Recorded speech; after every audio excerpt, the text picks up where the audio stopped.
La TVT au cœur de l'information.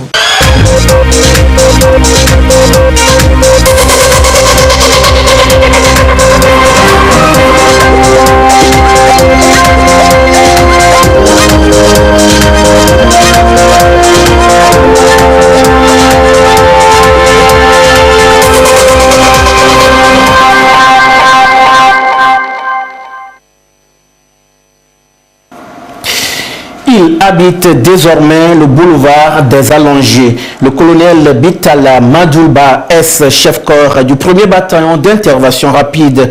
Il est remplacé par le lieutenant-colonel Tchangani Atafei. Ce dernier a officiellement pris fonction ce jour. La cérémonie de passation de commandement dans un instant. Le transfert monétaire au bénéfice des ménages pauvres a repris. Depuis le 6 mai dernier, ce projet a déjà permis à d'autres ménages d'avoir le sourire aux lèvres, surtout en ces temps de Covid-19. À suivre tout à l'heure. Voilà pour le sommaire. Où que vous soyez, vous êtes en direct sur la télévision togolaise. Bonsoir et bienvenue dans cette édition. Nous ouvrons ce journal par ce communiqué du gouvernement. Dans le souci de mettre en œuvre toutes les mesures nécessaires susceptibles d'éviter la propagation de la pandémie du coronavirus dans notre pays, le président de la République, Faure Eswazina Nyansingbe, dans le cadre de la mise en œuvre de l'état d'urgence sanitaire décrété le 1er avril, a mis en place, et ce, à compter du 2 avril 2020, un couvre-feu de 20h à 6h du matin appliqué dans le Grand Lomé. Sur la base des résultats de l'étude épidémiologique réalisée dans le Grand Lomé du 23 avril au 8 mai 2020 par le Conseil scientifique, étude qui a consisté en un dépistage systématique des populations les plus exposées à la maladie, il ressort une stabilisation de la propagation de l'épidémie dans le Grand Lomé. Par conséquent, le gouvernement décide d'une part qu'à compter du dimanche 10 mai, le couvre-feu débutera désormais à 21h et prendra fin à 5h du matin, et d'autre part que les horaires de travail tiendront entre 8h et 16h à compter du lundi 11 mai. Le gouvernement saisit l'occasion pour rappeler à toute la population l'impérieuse nécessité de continuer par respecter toutes les mesures barrières et celles des autres dispositions visant à endiguer la pandémie dans notre pays. Et c'est signé ce 9 mai 2020 par le gouvernement. Un nouveau chef-corps à la tête du 1er bataillon d'intervention rapide, je vous le disais en titre, le lieutenant-colonel Atafei Tchangani a pris officiellement fonction ce samedi en remplacement du défunt colonel Madoulba Bitala. Augustin Kossi, reportage. Le chef d'état-major de l'armée de terre salué par le 1er bataillon d'intervention rapide. C'est la cérémonie de passation de commandement ici, à l'état-major général. Mais d'abord, une minute de silence en mémoire de feu colonel Madoulba Bitala, commandant sortant du 1er BI.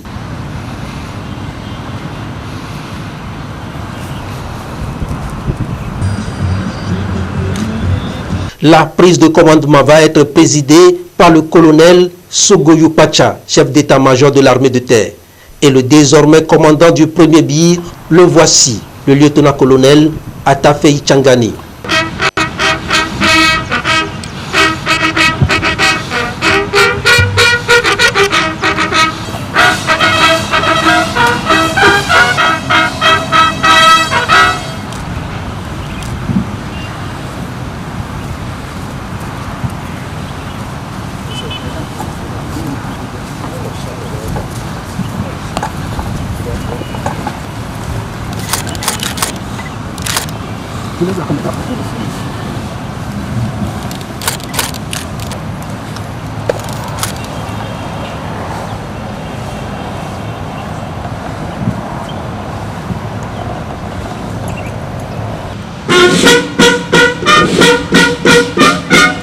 Officiers, sous-officiers, militaires de rang, de part du président de la République, chef des armées, vous reconnaîtrez désormais pour votre chef le lieutenant-colonel Atafei Tchangani, ici présent, et vous lui obéirez en tout ce qu'il vous commandera pour le bien du service, l'exécution des règlements militaires, l'observation des lois et le succès des armes du Togo.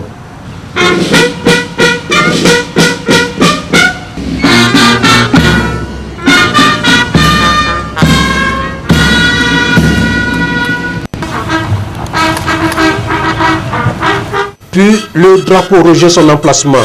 Le nouveau chef-corps du premier BI prend son commandement. Lieutenant-colonel Atafei Tchangani, commandant le premier bataillon d'intervention rapide, prenez votre commandement. Pour le premier bataillon d'intervention rapide à mon commandement. Posez! Repos! Placement! Présenté! Armement! Posez! Armement! Repos! Placement! Présenté! Armement! À la disposition du commandant des troupes. Jusqu'à sa nomination par arrêté, le lieutenant-colonel Atafei Tchangani était encore le chef-corps des pénitenciers. Il est un ancien pensionnaire de Saint-Cyr, l'école des élites de l'armée. Son prédécesseur, feu colonel Madoulba Bitala, breveté de l'école de guerre de Cameroun, avait pris la tête du premier BI en 2014. Il a brisé les amants le 4 mai dernier. Coronavirus à présent, rendons-nous dans le canton du Djablé. La population est bien informée de la présence de la maladie au coronavirus. Elle a fait plus de 275 000 morts dans le monde. À Djablé, le respect des mesures barrières passe avant toute autre chose. Constat, Lucassi. C'est un jour ordinaire dans le village du canton de Djablé. À Méleboumé, village situé à une quinzaine de kilomètres de Lomé, les populations vaquent librement à leurs occupations. Le jour vient à peine de se lever. Des femmes en route pour faire le plein de leur jarre. Un fait attire notre attention. Toutes celles qu'on a rencontrées sont en cache-nez. À côté, des maçons en plein chantier.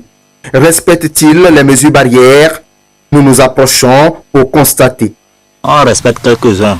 D'autres on ne peut pas respecter parce que mettre les cache-nez dans ce travail, l'ambulance, tu ne peux pas respirer quoi. L'ambulance même va venir te prendre que tu as corona, mais tu ne peux pas porter cache-nez, faire ces travaux quoi. Alors, quelles sont les mesures que vous respectez ici? Bon, les mesures, si on vient le matin, bon, il n'y a pas à saluer. Dans les mers quoi, on est à distance, on travaille. Même si vous voyez dans les fosses, les gens sont à distance quoi. Ouais, bon, j'ai ces mesures, on les respecte quand même. On utilise les gels hydroalcooliques lorsqu'on sort à la pause pour manger. Ou bien si le son veut partir, on se lève avec les gels. À quelques kilomètres de là, le village de Rankopé. Ici aussi, toute la population est sur le pied de guerre.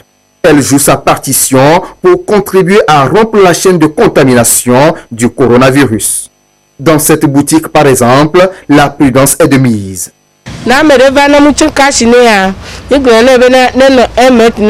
Si quelqu'un vient sans son cache-nez, on lui demande souvent de repartir. Parfois, on le sert, mais avec des mises en garde.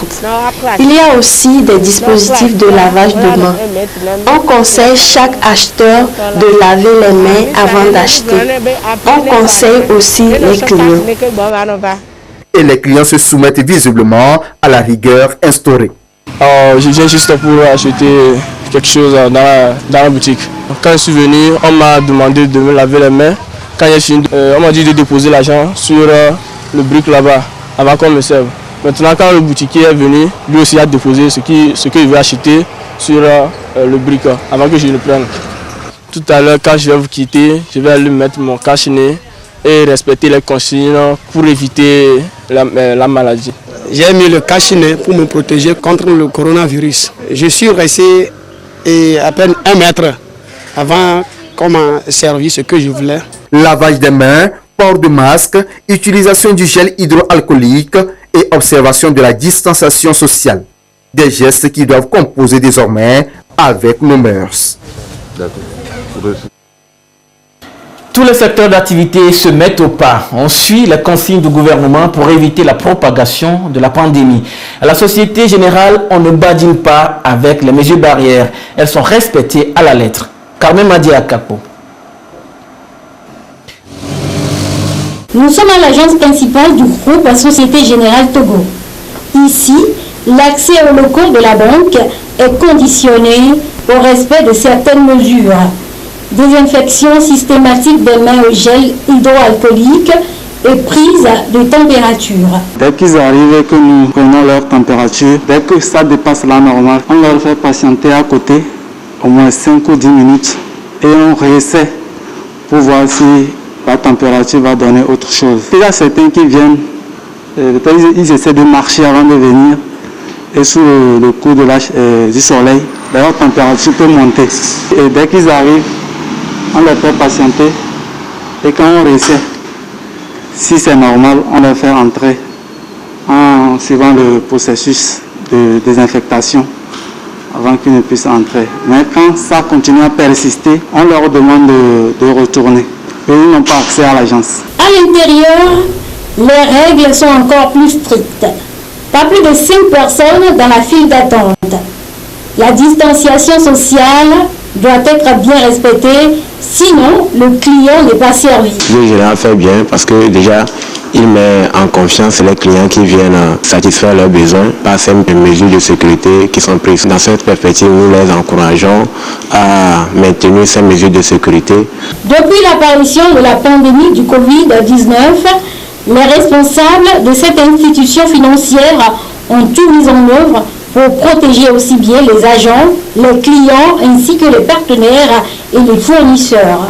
Dans les coins et recoins de l'agence, tout est mis en place pour sensibiliser le personnel. On a équipé nos collaborateurs en masques, en gants et en gel hydroalcoolique. Donc chaque début de semaine, il y a une dotation personnelle qui est donnée à chaque collaborateur pour se couvrir. Sur tout ce dispositif qui a été mis en place, on n'a pas oublié nos clients et partenaires. Donc pour éviter d'accentuer, on va dire, ce fléau-là et protéger également nos clients, depuis quelque temps, on ne reçoit plus de clients. Mais il y a une communication qui a été faite en amont. Quand je dis on ne reçoit plus de clients, c'est plutôt dans les bureaux. Donc ce qu'on a privilégié, les moyens de contact, c'est plutôt les moyens de contact électroniques. Les échanges par mail, par téléphone. Bien que la situation n'est pas du tout évidente, les équipes se sont mobilisées pour répondre et pour être présents et répondre à la satisfaction de nos clients. La règle de la distanciation sociale, un aménagement des locaux a été fait pour qu'au-delà même des clients qui viennent en agence, nous-mêmes, nos collaborateurs, on les applique aussi cette règle-là pour aussi leur sécurité personnelle. Et on a également augmenté le nombre de fréquences de nettoyage, tout ce qui est poignées, portes et autres. Les toilettes sont des endroits qui favorisent vraiment le développement des virus. Donc là, ce qu'on a fait, chaque 1 heure de temps, il y a nos agents d'entretien qui passent. En plus de toutes ces mesures, le groupe Société Générale Togo demande à tous ses clients et partenaires de privilégier les opérations en ligne et les transactions électroniques et limiter les déplacements, comme le recommande la BCAO, Banque centrale des États de l'Afrique de l'Ouest. Je vous donne une fois encore lecture de ce communiqué du gouvernement. Dans le souci de mettre en œuvre toutes les mesures nécessaires susceptibles d'éviter la propagation de la pandémie du coronavirus dans notre pays, le président de la République Faure Eswazina Nyasimbe, dans le cadre de la mise en œuvre de l'état d'urgence sanitaire décrété le 1er avril, a mis en place, et ce, à compter du 2 avril 2020, un couvre-feu de 20h à 6h du matin appliqué dans le Grand Lomé. Sur la base des résultats de l'étude épidémiologique réalisée dans le Grand Lomé du 23 avril au 8 mai 2020 par le Conseil scientifique, étude qui a consisté en un dépistage systématique des populations les plus exposées à la maladie, il ressort une stabilisation de la propagation de l'épidémie dans le Grand Lomé. Par conséquent, le gouvernement décide d'une part qu'à compter du dimanche 10 mai, le couvre-feu débutera désormais à 21h et prendra fin à 5h du matin et d'autre part que les horaires de travail tiendront entre 8h et 16h à compter du lundi 11 mai. Le gouvernement saisit l'occasion pour rappeler à toute la population l'impérieuse nécessité de continuer par respecter toutes les mesures barrières et celles des autres dispositions visant à endiguer la pandémie dans notre pays. Et c'est un communiqué signé ce 9 mai 2020 par le gouvernement. Le Covid-19 impose sa loi. Au Togo, les frontières terrestres sont fermées. La libre circulation des personnes a reçu un coup. Plus de déplacements à travers les frontières. La circulation des marchandises seule est autorisée. Une de nos équipes s'est rendue à la frontière Togo-Burkina Faso à Saint-Cassé. Suivez ce dossier de Tchazimna Baga. En moyenne, 400 gros porteurs comme ceux-ci entrent et sortent du Togo tous les jours par la frontière nord du pays, ici à Séquencé. Depuis le 20 mars 2020, ils sont d'ailleurs les seuls autorisés à le faire pour des besoins vitaux évidents d'approvisionnement du marché national en denrées de première nécessité et de médicaments. Ceci en dépit de la fermeture des frontières terrestres décidée par le gouvernement pour prévenir la propagation du coronavirus au Togo. Voilà pourquoi, à l'entame de toute procédure douanière, les conducteurs et leurs assistants sont soumis à l'observation stricte des mesures barrières. Ici, nous sommes là pour le contrôle sanitaire. Donc à l'entrée, ils gardent leur camion, ils passent au niveau de lavage de mains, ils lavent leurs mains et ils viennent à nous, tout en portant leur masque. Ça, c'est obligatoire. À notre niveau, s'il arrive, on le prend à la température et le papier qu'on lui donne au niveau de l'UMOA, il nous présente ça. Il a son nom, provenance, destination, le contact et la température qu'on vient de le prendre. Donc on prend tout ça là et on enregistre. Des fois on reçoit certains qui ont la température élevée, 38,5 ou bien 39. Donc on les garde, on le suit, on le contrôle encore si ça va mieux, s'il n'a pas. Et on lui demande s'il y avait un mal. S'il est malade, ou bien il se sent mal, il tousse, il a les maux de gorge, tout ça là. S'il dit non, il n'y a rien. Du cas où cela est avéré, donc nous le gardons pour sa prise en charge. La prise en charge se déroule dans ce conteneur aménagé spécialement pour la cause. Ceux qui manifestent un certain nombre de signes qui suspectent le Covid-19 sont isolés ici dans ce conteneur. Un conteneur qui permet d'isoler une personne avec une douche et puis des toilettes qui sont en même temps incorporées. Et nous avions le temps de faire les prélèvements ici et d'envoyer les prélèvements pour la confirmation du cas. Lorsque le cas est confirmé, l'équipe du district vient chercher le cas pour le garder au niveau du district. Et puis, lorsque le cas nécessite une prise en charge, nous l'envoyons au niveau du CHR de Dapaon. Mais lorsque le conducteur et son assistant se révèlent sains après le contrôle sanitaire, un système de suivi est mis en place durant tout leur séjour sur le territoire national. Les identités prises ici et avec leur numéro de téléphone, leur destination, nous envoyons ces numéros chaque jour au district de destination. Et là-bas, ils vont continuer le suivi de ces transporteurs. Ils les appellent par appel téléphonique pour voir si, entre-temps, ils manifestent des signes. Et il faut dire que nous sommes en train d'évoluer vers un carnet du transporteur.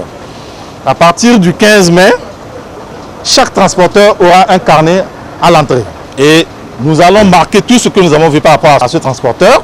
Et à chaque poste avec les forces de défense et de sécurité, ça fera partie des pièces obligatoires à partir du 15 mai pour vérifier, pour être sûr que tous les transporteurs sont passés par des postes de contrôle. Les postes de contrôle, en réalité, il y en a deux à la frontière de Séquencé. Celui délocalisé exceptionnellement par le gouvernement dans le contexte de la lutte contre la pandémie au coronavirus et celui de l'UEMOA au poste de contrôle juste à poser. Une vérification sanitaire est effectuée en amont à ce niveau avant que les conducteurs ne se dirigent vers le Togo. Quand un véhicule arrive au niveau du poste juxtaposé de Saint-Cancé et qu'il veut sortir pour aller au niveau du Togo, les apprentis et les chauffeurs descendent, ils se font contrôler par les services de santé et ils continuent leur chemin jusqu'au niveau du Togo. Ils sont testés avec les thermomètres infrarouges, on vérifie leur température et si la température est bonne et qu'il n'y a pas de danger, on les laisse aller. Mais si la température est plus élevée, ils informent leur major qui peut encore faire un autre test. Et en ce moment-là, soit on le retient, soit on le laisse partir si c'est négatif. Nous avons pris ces mesures pour combattre la propagation du virus. Et nous estimons qu'avec la sensibilisation que nous avons faite, il y a même des spots qui passent dans les écrans partout, dans les sites, pour sensibiliser les gens par rapport au danger de ces virus-là. On estime qu'une fois que l'information est passée, on peut arriver d'une certaine manière à éviter la propagation de la maladie dans nos deux pays. Dans nos deux pays et plus encore dans l'ensemble de l'espace CEDEAO, le Togo étant l'un des grands défenseurs de l'intégration régionale, mais aussi la porte d'entrée de nombreux pays de l'Interland. C'est à cause des maladies qu'on fait ce contrôle-là. Il faut que les gens qui aient maladie là, en traversant, si on contrôle seulement, si tu as maladie, on t'arrête. Si tu n'es pas maladie, on te laisse partir. C'est très bien. Pour protéger la population du Togo et puis Burkina. Depuis le début de la pandémie, nous avons très rapidement eu un appui en matériel et équipement par rapport à la PCI, également par rapport aux équipements de protection du personnel de santé.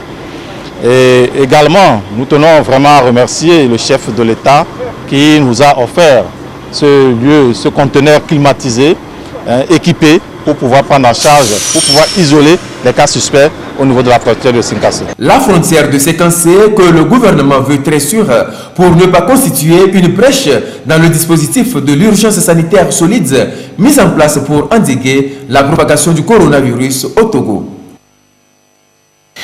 Je vous donne la situation de la pandémie au nouveau coronavirus au Togo. À ce jour, samedi 9 mai 2020, la situation au nouveau coronavirus se présente comme suit. Le nombre de cas confirmés est de 153, dont 8 nouveaux cas depuis hier. Le nombre de personnes guéries est de 87. Dont 2 nouveaux guéris. Le nombre de cas actifs est de 56 et le nombre de décès est de 10. C'est un communiqué signé par le professeur Moustapha Mijiawa en charge de la santé. Dès l'apparition du coronavirus, l'accès des ménages au transfert monétaire via les filets sociaux et services de base a été suspendu. Le projet a repris. Depuis le 6 mai dernier, les bénéficiaires touchent leur argent. Dodo Harry.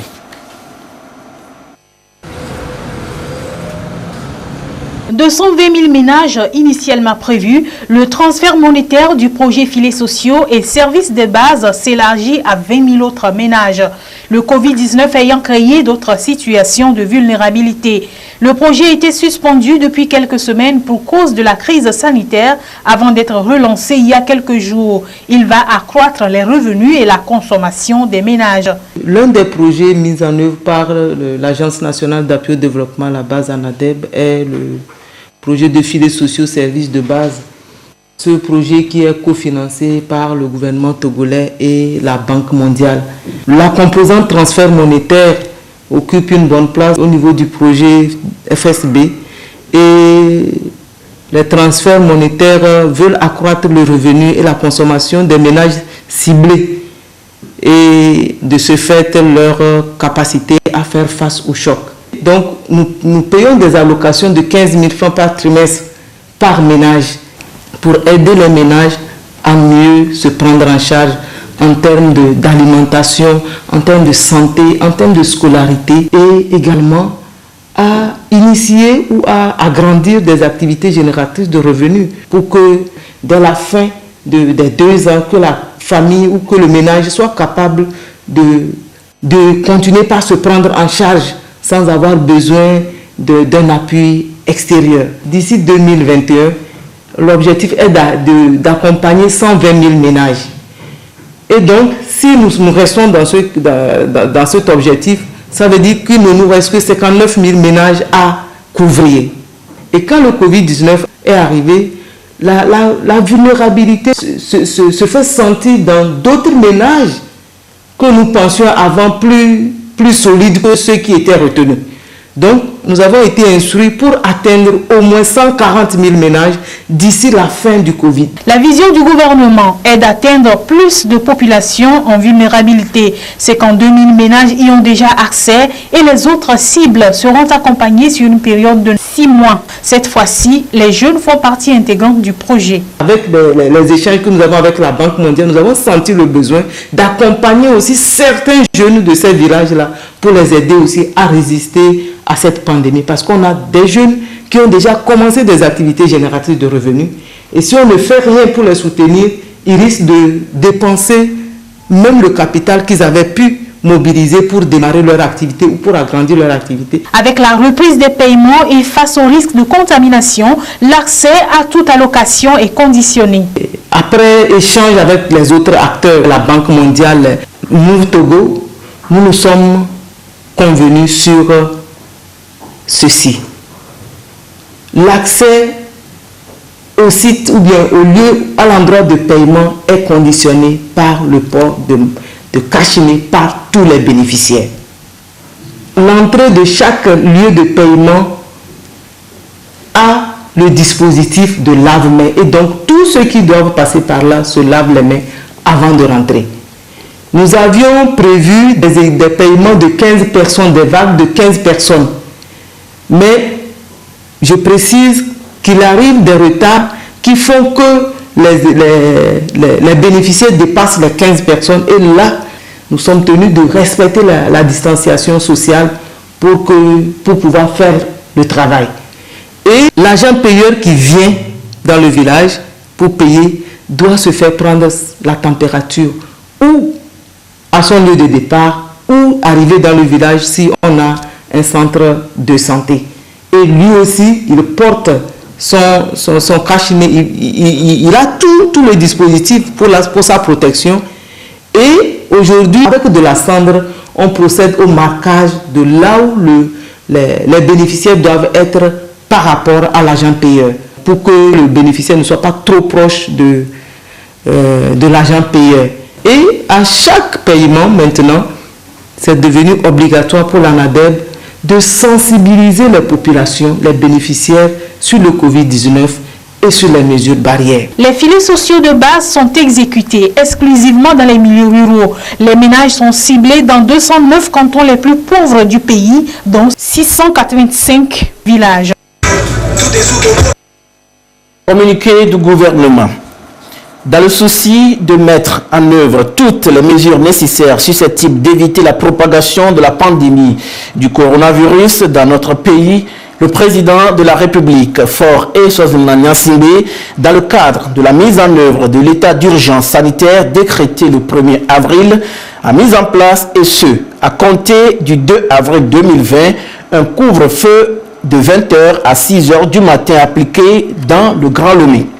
Sur la base des résultats de l'étude épidémiologique réalisée dans le Grand Lomé du 23 avril au 8 mai 2020 par le Conseil scientifique, étude qui a consisté en un dépistage systématique des populations les plus exposées à la maladie, il ressort une stabilisation de la propagation de l'épidémie dans le Grand Lomé.